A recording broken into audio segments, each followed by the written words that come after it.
Mais avant de commencer, j'aimerais dire à tout celui qui suit sa passion de mettre sa passion de côté et de ne rechercher et suivre que la vérité. Allah a dit, s'adressant au prophète Daoud, « Ya Daoud, inna ja'alnaka khalifatan fil ardi, fahkum bayna an-nas bil haqq, wa la tattabi'il hawa, fayudillaka an sabilillah. » Sourate 38 au verset 26. Allah dit, selon une traduction rapprochée, « Ô Daoud, nous avons fait de toi une khalifa sur terre. Juge donc en toute équité parmi les gens. Et ne suis pas la passion, sinon elle t'égarera du sentier d'Allah. Et ne suis pas la passion. » Suivre la passion fait donc partie des causes d'égarement, comme l'explique le Cheikh Ibn Uthaymin. Nous devons donc faire des efforts afin de nous en éloigner. Tu as dit dans une partie de ta vidéo, et là vous êtes musulman suivant la sunna, le Coran et la compréhension des pieds pour les la compréhension des pieds. La formule habituelle. Tu dis toi, ok, ça marche. Et tu poses une question. Est-ce que si un groupe, je prends n'importe quel, si tel groupe dit être musulman et qu'il ne suit pas le Coran et la sunna et la compréhension des pieds prédécesseurs, est-ce qu'ils sont musulmans? Mais ils sont plus musulmans. C'est clair. Mais ils sont plus musulmans. C'est clair. Mais ils sont plus musulmans. Parce que ce n'est pas parce qu'on est monothéiste qu'on ne peut pas être dans la bid'a, dans l'innovation. Ce n'est pas parce que tu es monothéiste que tu ne peux pas suivre, n'est-ce pas, un manhaj qui va faire de toi un innovateur. Ça, c'est très important. Car tout innovateur n'est pas forcément mécréant, associateur. Donc, ce n'est pas parce qu'on est monothéiste qu'on ne peut pas, par exemple, faire les éloges des innovateurs, qu'on ne peut pas mettre en avant des innovateurs, qu'on ne peut pas se mélanger avec des innovateurs, dénigrer les savants de la sunna. Mais tout ceci, ce sont des problèmes de quoi? De manhaj. Donc c'est bien étudier les livres de Tawhid, comme les 3 fondements, Kitab Tawhid, Usul Thalatha, les 4 règles, etc. C'est bien. Mais attention, il ne faut pas aussi négliger les livres qui parlent de manhaj. Il ne faut pas négliger ces livres-là. Donc, être monothéiste ne te préserve pas de l'innovation, d'être parmi les gens de bid'a. Car si c'était le cas, alors tout innovateur serait un associateur mécréant et tout monothéiste un salafi. Ce qui n'est pas le cas. C'est vrai, et c'est connu d'ailleurs chez les gens de la sunna, que les innovations se divisent en 2 grandes catégories. On a des innovations qui font sortir de l'islam, donc ça annule complètement ta foi, ça te fait sortir de l'islam, et on a des innovations qui ne font pas sortir de l'islam. Et ça, c'est plus que clair. Ça ne demande même pas beaucoup de réflexion. C'est pourquoi l'innovateur qui est innovateur à cause d'une bid'a qui est mufassiqa, ok? Donc une bid'a qui le rend pervers, mais il ne sort pas de l'islam, cet innovateur-là, s'il meurt dans cet état-là, sans se repentir, si Allah veut le châtier, il ne va pas rester éternellement en enfer.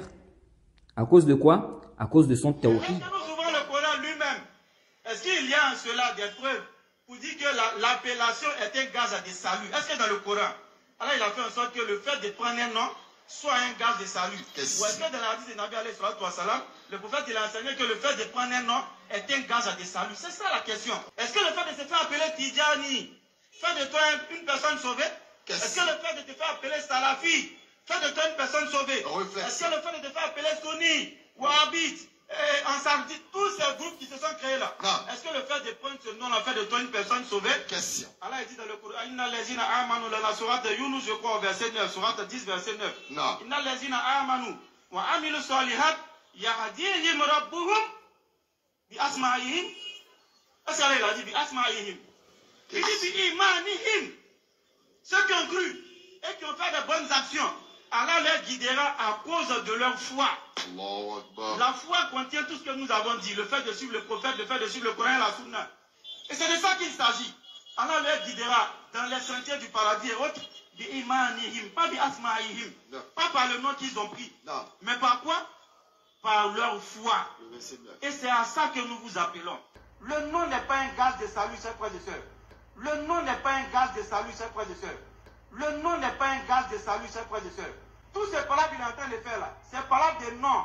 Effectivement. Pourquoi dans les noms que mon frère a cités, il n'a pas, pourquoi il n'a pas omis de dire Salafi, Wahhabi, Sunnite? C'est les trois noms, ce sont le frère, il a cité beaucoup de noms. Mais les trois noms qui ont été cités là, c'est ce qui a excité en lui cette jalousie, cette colère, cette haine. Ce mépris-là pour ses frères en islam, ce mépris-là pour ses frères en islam, ce mépris-là pour ses frères en islam, qui lui ont valu le fait de faire des vidéos, Ce qu'il faut savoir, c'est qu'il n'y a aucun salafi qui a de la science, qui dit qu'il suffit de s'appeler salafi pour faire partie de ceux qui seront sauvés. Il n'y a aucun salafi qui a de la science qui dit qu'il suffit de s'appeler salafi pour faire partie de ceux qui seront sauvés. Jade, il n'y a aucune personne en réalité raisonnable qui peut dire une telle chose. Et combien de fois nous le répétons, qu'il ne suffit pas de prétendre être salafi pour l'être réellement. Pour l'être réellement. Il faut, en plus du fait de prétendre être salafi, suivre réellement les salafs. Suivre réellement les salafs. Et ce qui prouve de plus en plus que les salafis ne se contentent pas des simples prétentions, c'est qu'il y a des prêcheurs comme Ali Hassan al-Halabi, Abu Ishaq al-Huwaini et bien d'autres qui se prétendent salafis. Pourtant, des savants salafis les ont déclarés innovateurs. Le cher Muqbil, par exemple, a déclaré Abu Ishaq al-Huwaini innovateur. Il a clairement dit que c'est un mubtadi'. Al-Halabi, on connaît bien, n'est-ce pas, les savants salafis qui ont fait son tabdi'.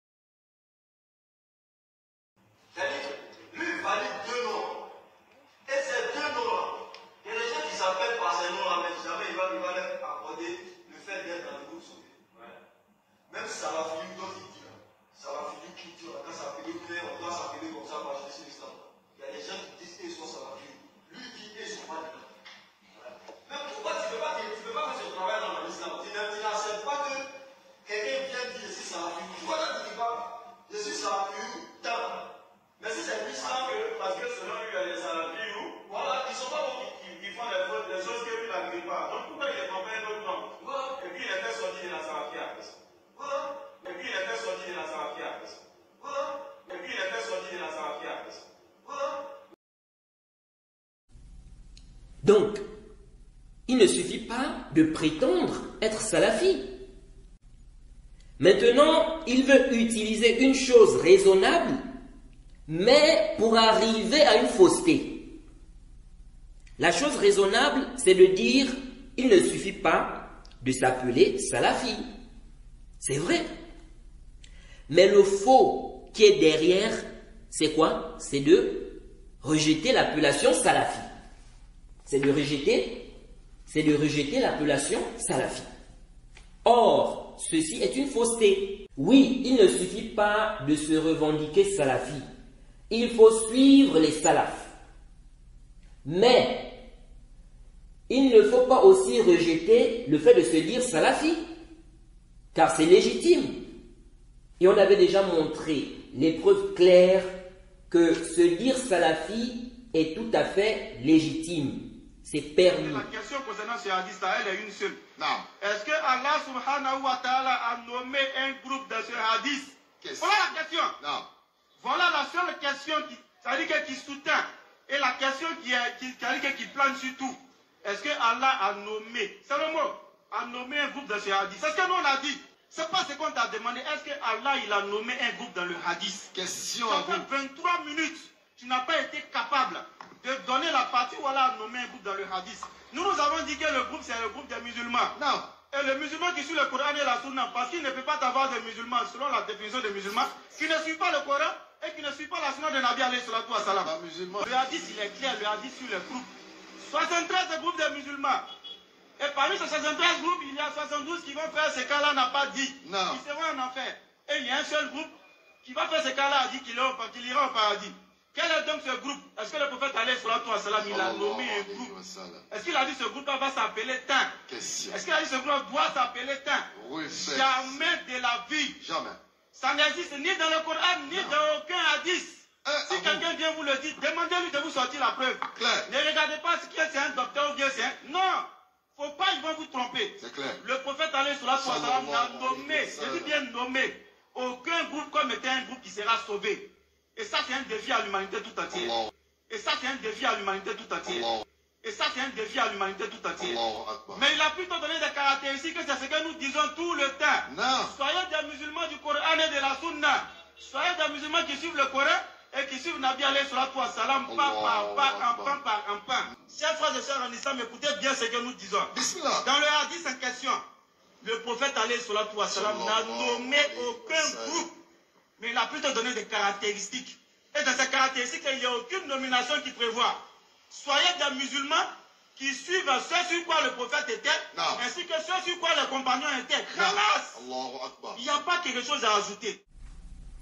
Moi, je te pose une question. Pour toi, est-ce juste de suivre les salaf salih? Pour toi, est-ce juste de suivre les salaf salih, donc les pieux prédécesseurs? Si tu dis oui, alors, si tu ne le sais pas, ou fais semblant de l'ignorer, que c'est cela être salafi. Donc si tu dis oui, mais c'est cela être salafi.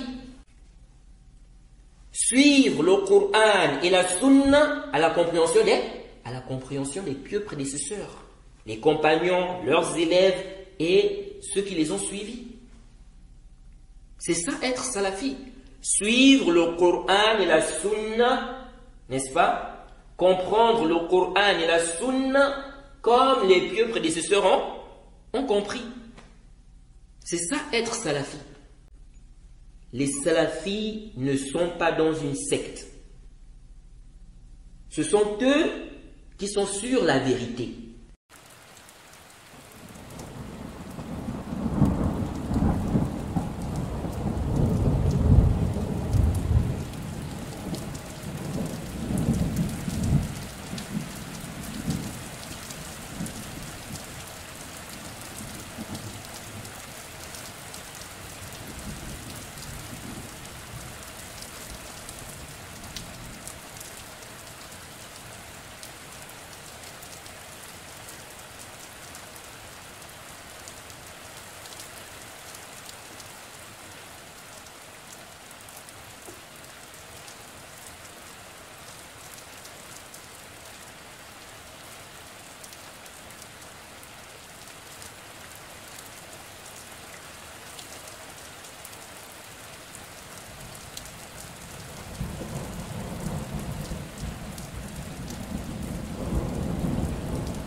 C'est pourquoi nous vous appelons, pardon, chers frères et sœurs, à être des musulmans qui réfléchissent.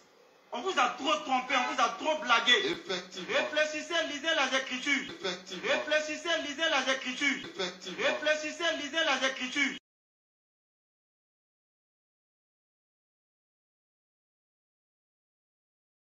Le fait de dire que les musulmans sont des frères, ceci est une réalité.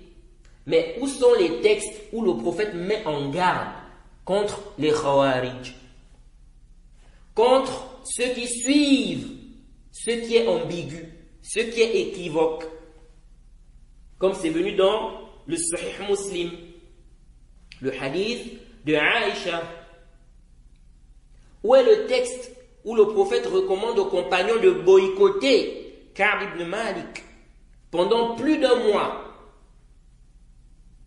Pourtant, il était musulman. Donc, c'est un frère des musulmans. Où sont les textes où le prophète demande de combattre les Khawarij? Où est le texte où le prophète nous demande de prendre garde vis-à-vis des gens qui vont innover dans la religion? Où sont ces textes-là?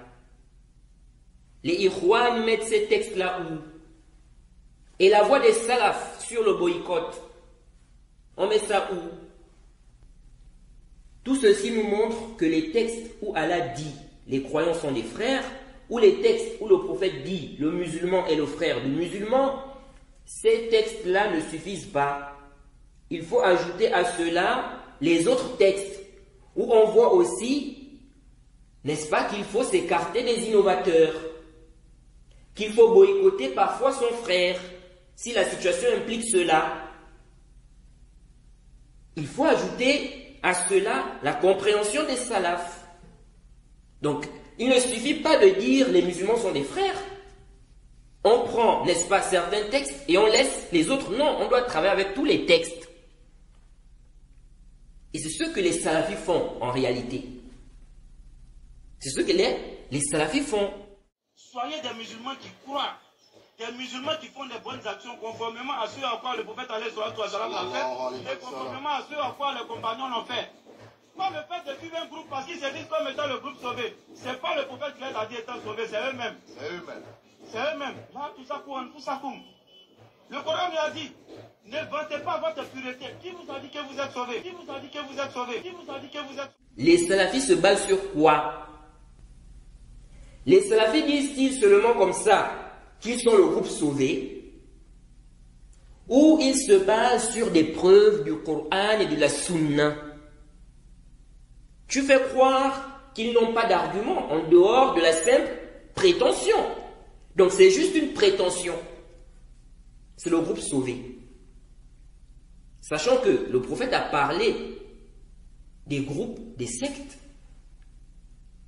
Le hadith où le prophète nous dit que la communauté va se diviser.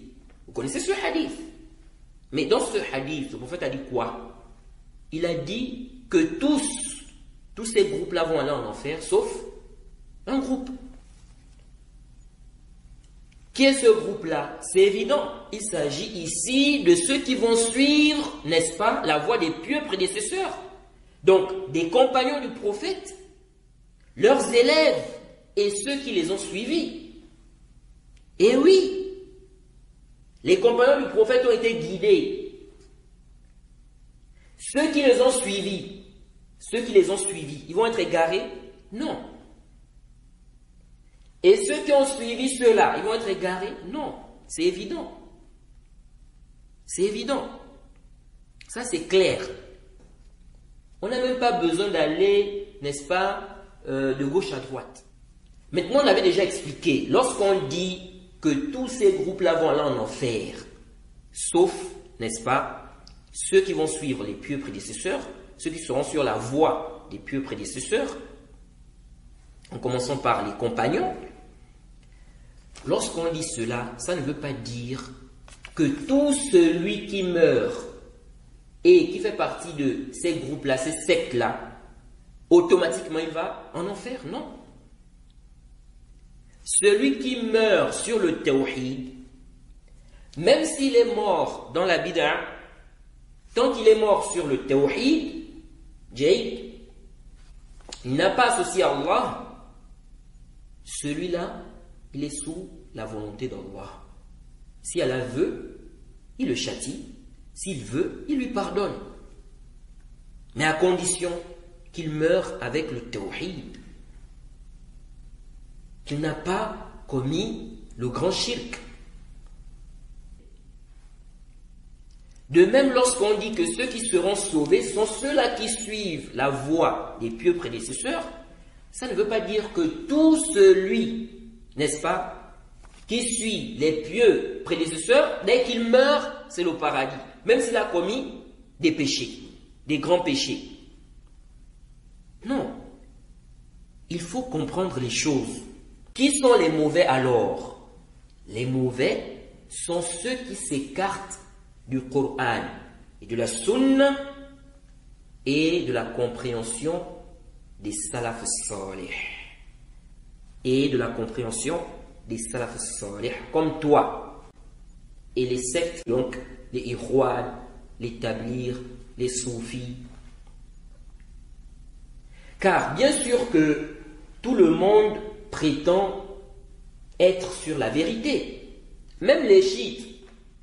Les chrétiens prétendent être sur la vérité. Les juifs, pareil. Les bouddhistes. Mais comment on fait? Ce sont les preuves qui tranchent, pas le suivi de nos passions. Donc, comme les chiites prétendent être sur la vérité, et nous les gens de la Sunna, on prétend aussi être sur la vérité, et nous sommes sur la vérité, sans aucun doute, mais comme nous disons que nous sommes sur la vérité, les chiites aussi disent qu'ils sont sur la vérité, donc, ça veut dire quoi? Est-ce une preuve pour délaisser l'appellation Ahl Sunnati wal Jama'a ou bien Sunni? Non. L'appellation demeure. Et le suivi de la Sunna aussi. Allah a dit, s'ils croient comme vous avez cru, ils seront bien guidés. S'ils croient comme vous avez cru, ils seront bien guidés. Sourate 2 au verset 137. Ce verset à la base s'adresse aux compagnons, puis aux musulmans de manière générale, mais à la base c'est aux compagnons. Parce que lorsque le verset est descendu, qui était là? Ce sont les compagnons, ce sont eux les premiers musulmans. Nous on n'était pas là. Donc si les compagnons ont une croyance et que toi tu viens contredire cela, ça montre que tu n'es pas sur une bonne voie. Tu n'es pas bien guidé. Car Allah dit ici, n'est-ce pas, s'ils croient comme vous avez cru, ils seront bien guidés. Donc si les compagnons ont une croyance, les élèves des compagnons ont suivi ça, les élèves des compagnons ont suivi ça, toi tu viens en 2023 ou bien 2022, tu dis non, ça ce n'est pas bon. Ça c'est la preuve claire que tu n'es pas sur une bonne voie. Que tu n'es pas sur une bonne voie. Car Allah dit bien ici, s'ils croient comme vous avez cru, ils seront bien guidés. Et lorsque Ibn Abbas est allé débattre avec les Khawarij, qu'est-ce qu'il a dit là-bas? Il leur a fait comprendre qu'il n'y a aucun compagnon dans leur rang. C'est-à-dire que aucun compagnon n'est avec eux dans leur position. Aucun compagnon. Donc, ils se sont écartés de la compréhension des compagnons. Ils se sont écartés de la compréhension des compagnons.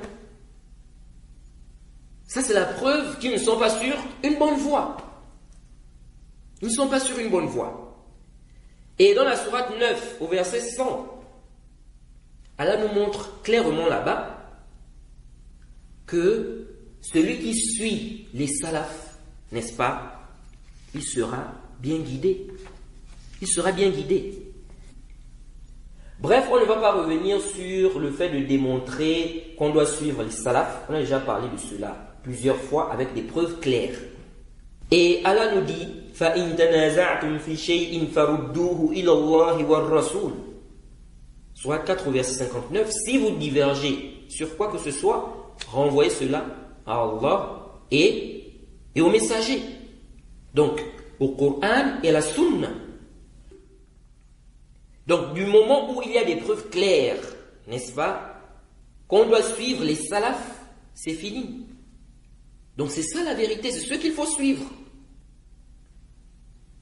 Donc, si tu es contre le boycott, par exemple, ou bien les mises en garde, et qu'on te démontre avec des preuves claires du Coran ou de la Sunna que c'est permis, qu'on doit boycotter, ceci est la preuve que tu es en erreur.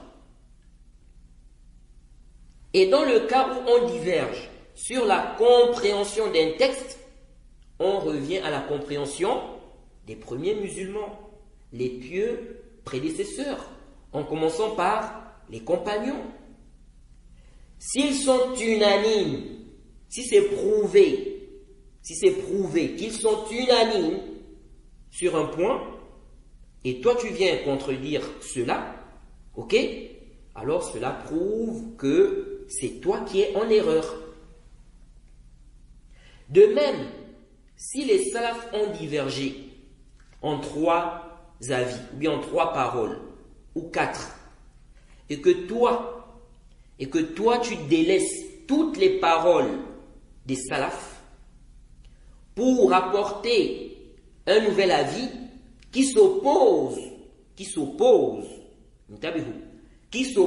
à toutes les paroles des salafs, ou qui s'oppose, n'est-ce pas, aux paroles des salafs, Jade, il n'y a aucun doute que tu es en erreur.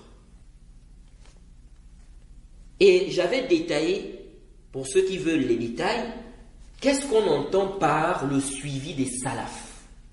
Parce qu'il y a des gens qui disent aussi ça. Suivre les salafs. Mais qu'est-ce que ça veut dire? J'ai détaillé cela dans la série d'audio, n'est-ce pas, sur l'éloge et la critique, avec des paroles des gens de science.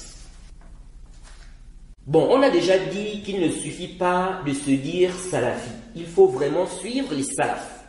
Mais en même temps, le fait qu'on dise que se dire salafi ne suffit pas, ne signifie pas qu'il faut rejeter l'appellation salafi. C'est comme on dit par exemple, il ne suffit pas de se dire musulman. Il faut être sur le tawhid. Car si tu te dis musulman par exemple, et que tu es dans le shirk, tu invoques les morts par exemple, ou bien tu as des croyances de shirk, ta prétention ne sert à rien. Même si tu dis matin et soir que tu es musulman, ça ne sert à rien en réalité. Ça ne sert à rien parce que ici tu es dans ce qui annule cette prétention. Donc, il ne suffit pas de dire je suis musulman, mais il faut réellement être musulman. Il faut être sur le tawhid. Il faut être sur le tawhid. C'est une chose que de se dire musulman ne suffit pas. Se dire salafi ne suffit pas. Se dire sunni ne suffit pas. Athari ne suffit pas. Et c'en est une autre que de rejeter ces appellations. Il se base sur le fait de dire cela ne suffit pas. Donc le fait de se dire salafi ne suffit pas. Il se base sur cela pour tromper les faibles d'esprit. En faisant quoi? En rejetant donc cette appellation qui est l'appellation salafi. C'est vrai, on ne nie pas qu'il peut, n'est-ce pas, y avoir des ignorants qui pensent qu'il suffit qu'une personne se dise salafi pour l'être. On ne nie pas cela. Mais ceci n'est pas la position des gens de science, des gens qui connaissent réellement la salafiyya. Par Allah, les salafis, la da'wa des salafis, on voit le résultat. On voit le résultat dans leur da'wa. En commençant par les savants salafis depuis l'époque des salafs. Et à notre époque, chers Ibn Baz, Cheikh Al-Albani, Cheikh Ibn Uthaymin, Cheikh Muqbil et bien d'autres. Tous ces savants-là étaient des savants salafis. Et on voit les fruits de leur da'wa. On voit les fruits de leur da'wa. On voit clairement qu'ils ont eu un grand impact, un impact positif dans la communauté. Et ils n'appelaient pas aux innovations. Et ce sont des gens qui sont aimés, acceptés chez les salafis, les gens de la sunna. C'est évident. Il y a des innovateurs, des égarés qui les détestent, qui les critiquent sur Internet, on voit. Mais les gens de la sunna aiment ces savants-là.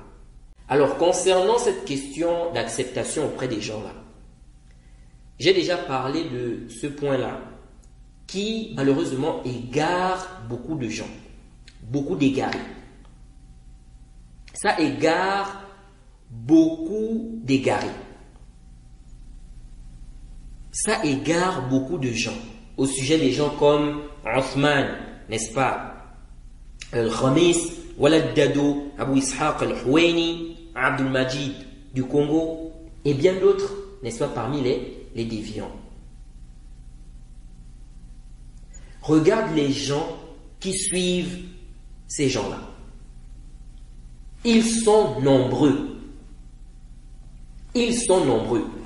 Des milliers et des milliers de suiveurs. Ces prêcheurs que j'ai cités là, ils ont des milliers et des milliers de suiveurs. Ils dépassent même les savants salafis. S'ils ont même des conférences dans un stade, ils peuvent remplir même ce stade-là. Tellement ils ont des suiveurs. Des gens qui les aiment. Est-ce que c'est ça l'acceptation dont il est question dans le hadith?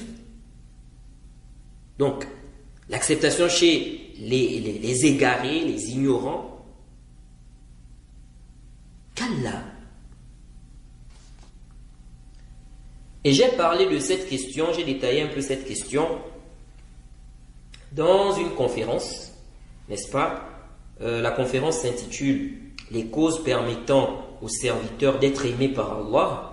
Dans cette conférence-là, j'ai parlé de cette question-là, l'acceptation sur la terre. Qu'est-ce qu'on doit comprendre de cela? Parce que ça égare, je vous dis que ça égare beaucoup de gens. À cause de ça, il y a des gens qui suivent des personnes. Parce qu'ils regardent ça. Ils se sont embrouillés ici. Dans la compréhension du texte. Je vous assure. Et j'avais déjà parlé de ce point-là il y a longtemps, dans mes débuts. Dans mes débuts dans la da'wa. Alors, dans cette conférence-là, j'ai évoqué ce point-là. Il est important de comprendre cela. Je vous assure que ça égare beaucoup de gens. Ça égare beaucoup de gens. Pour revenir au sujet, le texte il est clair. Et nous le réitérons. Même demain, on va répéter encore ça. Après-demain, nous allons encore répéter ceci. Il y a une seule appellation pour la communauté de Mohammed sallallahu alayhi wa sallam, c'est musulman. C'est musulman. C'est musulman. Lui, il n'a pris aucun nom. Pourquoi nous, on va prendre nom? Question. Les compagnons bien guidés n'ont pris aucun nom. Pourquoi nous, on va prendre nom? Et puis, on va prétendre qu'on les suit. Ou bien, ils n'avaient pas conscience que le prophète avait demandé de suivre sa sunna. Non. Ou se fait appeler sunni. Ou bien, les compagnons ne savaient pas ça. Si vous dites que vous les suivez, alors faites comme eux dans tout ce qu'ils ont fait. Ils ont suivi le prophète, même dans l'appellation. Il s'est fait appeler musulman. Non. Ils se sont fait appeler musulmans. Mais le musulman, c'est celui qui suit le partie du groupe des musulmans. Mais tout le monde, parmi ceux qui se réclament de l'islam, te dit qu'il fait partie du groupe des musulmans. En quoi tu te distingues des appellations chiites, soufis, ikhwan, takfiri, en disant cela? En rien du tout. Tout ce monde-là, ils te disent qu'ils sont musulmans. Ils font partie des musulmans. Ils te disent cela. Or, quand tu dis je suis salafi, je suis sunni, à travers ça, tu t'es distingué des autres appellations. Mais en disant je suis musulman, tu ne t'es pas distingué. Ils disent aussi qu'ils sont musulmans. Donc, tu ne te distingues pas au niveau des appellations. Eux aussi disent qu'ils sont musulmans, donc tu ne te distingues pas. Tu ne te distingues pas. Mais lorsque tu dis je suis salafi ou je suis sunni, à travers cela, tu t'es distingué des autres appellations. Donc, tabliri, ikhwani, soufi, chiite, etc. Tu te distingues au niveau des appellations. Ensuite, il cite le verset où Allah dit, n'est-ce pas, c'est lui qui vous a nommé musulman. Quelle est cette compréhension limitée que tu as là? Et tu t'accroches toujours sur ce verset-là, au sujet de cette question-là. Qu'est-ce que tu ne comprends pas? Allah n'a appelé les musulmans que musulmans. Dis-nous un peu. Allah n'a appelé les musulmans que musulmans. Allah nous fait comprendre qu'il nous a appelés musulmans. Oui, mais où dit-il qu'on n'a pas le droit d'ajouter une autre appellation? Si c'est licite. Où dit-il cela? Donne le dalil, donne la preuve. Je t'ai appelé Mohammed. Cela veut-il dire que tu n'as pas le droit d'ajouter un autre nom qui est licite? Si ta compréhension était bonne, Allah ne devait plus appeler des compagnons muhajiroun, ansar. Allah appelait des compagnons muhajiroun dans le Coran. Ansar dans le Coran. Allah ne sait pas que ce sont des musulmans. Pourquoi ces appellations-là? Ce sont des musulmans. Pourquoi on fait cette distinction? Muhajiroun, Ansar. On appelle cela les Muhajiroun, on appelle cela les Ansar. Ne sont-ils pas tous musulmans? Allah n'est-il pas celui qui a dit qu'il vous a nommé musulmans? Pourquoi donc il appelle cela Al-Muhajiroun et les Ansar? Mais c'est clair, c'est évident. C'est pour faire une distinction, ils se distinguent. Oui, ce sont tous des musulmans, mais ceux-là sont des muhajiroun. Ceux-là sont des ansar. En quoi cela contredit, n'est-ce pas, le verset où Allah dit qu'il nous a appelés musulmans? Ça contredit cela. Donc, si on appelle un compagnon muhajir, oh muhajir, Jay, on a contredit le verset. Le simple fait d'appeler pour la distinction, pour qu'on sache, qu'on fasse la distinction, celui-là est muhajir, celui-là fait partie des ansar. Pour la simple distinction. Où est l'ishkal? Le prophète n'a-t-il pas parlé des gens qui sont des ghuraba? Ils ne sont pas musulmans. Ceci montre clairement qu'il n'y a aucun mal à se donner des appellations, tant que cela ne contredit rien de la législation.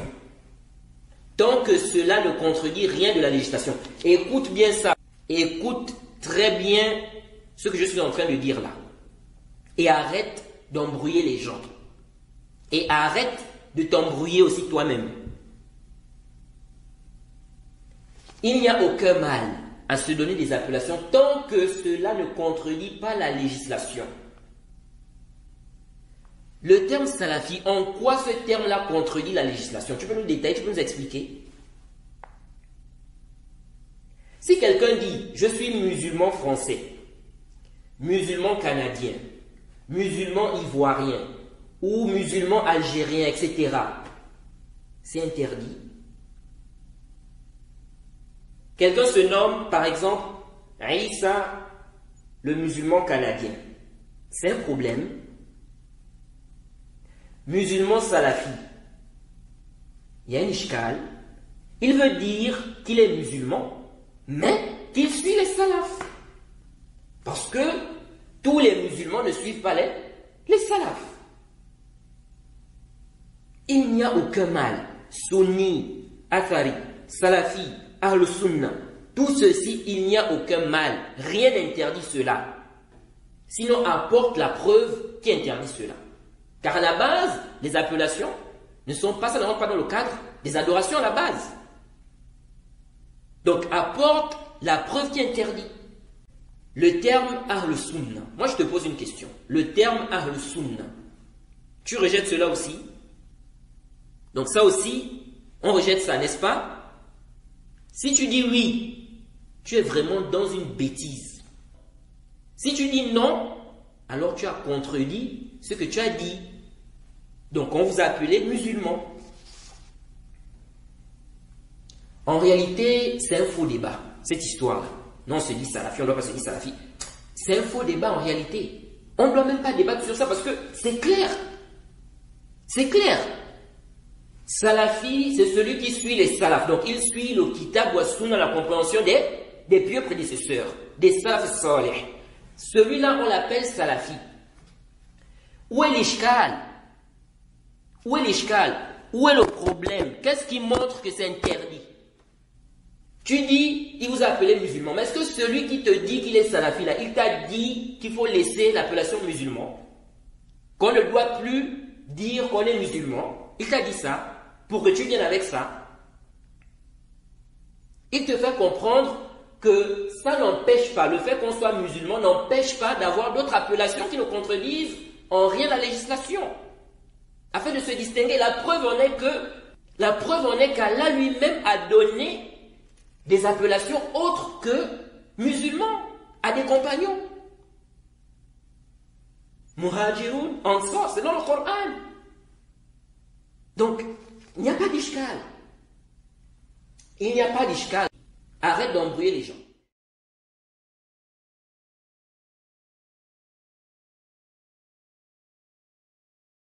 Il dit ce sont les noms qui nous apportent des problèmes. Et ça, c'est une vérité. C'est une vérité que ces appellations-là, avec beaucoup de problèmes dans la communauté, la preuve aujourd'hui, vous considérez tous les autres comme des gens qui vont en enfer sur. Et l'appellation salafi ne sème pas la discorde entre les gens de la sunna, entre les gens du bien. Oui, ça sème la discorde entre ceux qui ne sont pas salafis et les salafis, ou encore entre ceux qui ne veulent pas la vérité, car il y a des gens qui ne sont pas salafis, mais qui n'ont aucun problème avec cette appellation. Donc il ne faut pas aussi faire croire que non, tout le monde n'est pas d'accord, voilà les musulmans, les salafis, avec cette appellation, ils ont divisé la Ummah. Il y a des gens, qu'est-ce qu'ils ont à faire? Tu t'appelles salafi, tu t'appelles pas salafi, c'est pas son problème.